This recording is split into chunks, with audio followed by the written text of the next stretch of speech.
Oi, pessoal. Jesus disse aos judeus que começavam a crer nele: se vocês permanecerem firmes na minha palavra, verdadeiramente serão meus discípulos e conhecerão a verdade, e a verdade os libertará.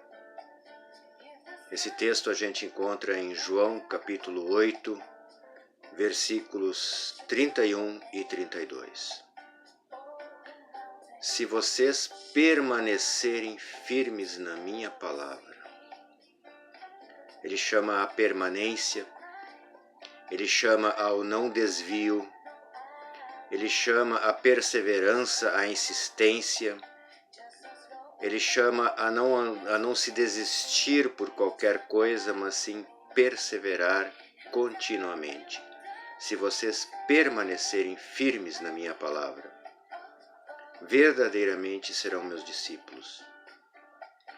E aí depois disso é que ele fala a célebre frase: e conhecerão a verdade, e a verdade os libertará. Frase essa que esteve até em cunhos políticos no Brasil muito recentemente, mas descontextualizada, porque se conhece a verdade e se é livre na verdade quando permanecemos em Cristo e em sua palavra. Este é o mote, este é o gatilho, esta é a catapulta para que estejamos na verdade, para que não nos desviemos da verdade e para que conheçamos a verdade. Bem, por que eu estou falando isso? Há um provérbio, que esse eu quero usar como o mote do que eu estou dizendo aqui hoje, que está no capítulo 4, versículos 26 e 27 dos Provérbios, e diz assim: veja bem por onde anda, e os seus passos serão seguros. Onde andamos espiritualmente? Onde estamos psicologicamente colocando a nossa esperança, os nossos conceitos? Onde estamos buscando a nossa alimentação espiritual? Onde estão os nossos passos e em que caminhos eles estão? Veja bem por onde anda, diz este provérbio, e os seus passos serão seguros. E segue dizendo: não se desvie nem para a direita nem para a esquerda. E aí eu quero complementar a fala de Jesus, que eu citei agora há pouco, com este provérbio. Ora, Jesus mesmo dizia, não é? Ele ser o caminho. E o provérbio diz: veja bem por onde anda, e os seus passos serão seguros. Se nós andamos neste caminho que é Cristo, se permanecemos firmes em sua palavra, então nossos passos, nossos dias, nossas decisões, nossos caminhos, nossas escolhas serão seguros. O nosso comportamento, a nossa atuação na sociedade na qual estamos inseridos serão coerentes e serão seguros, porque serão de acordo com aquilo que temos aprendido de Cristo. Não se desvie nem para a direita nem para a esquerda. E aqui não fala, curiosamente, de posições políticas. Lembra lá no início eu falei que e conhecereis a verdade vos libertará? Foi usado como mote político há algum tempo. E direita e esquerda são duas vertentes políticas muito frequentes, não só no Brasil, como na América Latina, no mundo. E o que a palavra diz é: não se desvie nem para a direita nem para a esquerda, permaneça no caminho. O caminho do Evangelho não tem viés político, não tem cunho político. O caminho do Evangelho não é direita nem esquerda. O caminho do Evangelho é Cristo. Mas não é isso que eu queria dizer. O que eu quero dizer aqui é que também nós temos espiritualmente muitos caminhos à nossa disposição.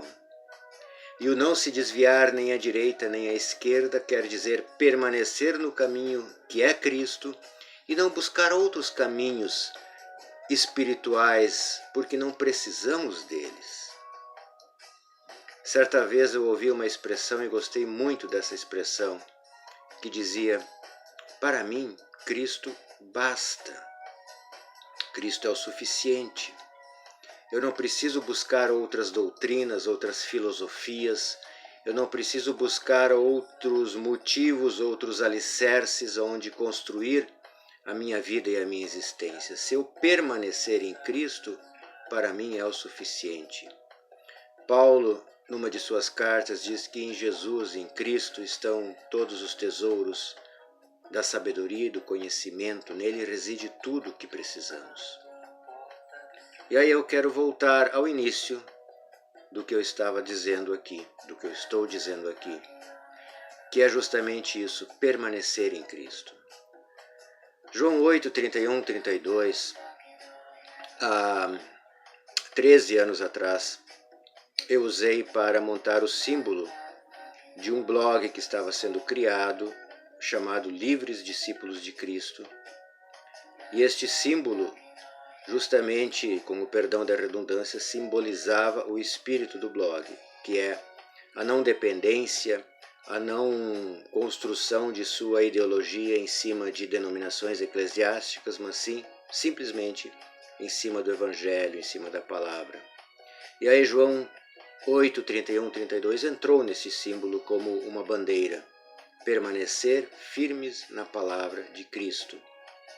Conhecer a verdade, ser livre nesta verdade, andar em liberdade segundo o Evangelho. E aí, complementando com este provérbio, saber bem onde se anda, ou seja, andar no Evangelho. Saber que os passos em andando no Evangelho são seguros. E saber que não temos que nos desviar nem para a direita nem para a esquerda, mas permanecer em Cristo, mesmo diante de tantas ofertas de espiritualidades, de filosofias, de coachings, de treinamentos, de impulsionamentos, de empoderamentos e outros mentos que estão por aí. Nem mesmo ismos temos que buscar, nem ideologias, nem ideologismos, mas apenas permanecer no Evangelho de Cristo, permanecer em sua palavra. Fazer a leitura da Bíblia e a leitura da vida segundo Jesus, segundo aquilo que ele nos tem ensinado, segundo aquilo que ele tem vivido, segundo aquilo que ele exemplificou aos seus discípulos. É apenas, e este apenas eu quero colocar entre aspas, porque não é só, é apenas isso. Mas este apenas é tão profundo, é tão maravilhoso, é tão amplo, que vamos percorrer toda a nossa vida sem podermos cumprir este apenas. E para encerrar, porque esse vídeo está ficando longo, e o objetivo aqui é sempre colocar em pequenos vídeos algumas mensagens, como esta agora, mas para encerrar, eu quero pegar os capítulos 5, 6 e 7 de Mateus. São estes sim, não me falha a memória, não. Onde está o chamado Sermão da Montanha. E aí, se alguém me perguntar, Kurt, mas tu te contentas em ficar com Cristo e com o Evangelho? Não tens curiosidade de trilhar os teus passos por outros caminhos filosóficos, espirituais, religiosos? Eu tenho que dizer o seguinte, ora, eu posso viver 80, 90, 100 anos, que eu não vou conseguir, na íntegra, cumprir o Sermão da Montanha. Ora, se eu não vou conseguir cumprir o Sermão da Montanha, onde estão sintetizados os ensinamentos de Jesus, por que, cargas d'água, quererei eu buscar outros caminhos, outras filosofias, outros modos de ver a vida? Não. Para mim, Cristo é o suficiente, e para mim permanecer em sua palavra, conhecer a verdade, ser livre nela, não desviar para a direita nem para a esquerda, ter os passos seguros, bom, para mim é mais do que suficiente. Não sei se para você, mas para mim é. Hoje era isso. Muito obrigado por chegar até aqui. e que Deus nos abençoe a todos. Tchau!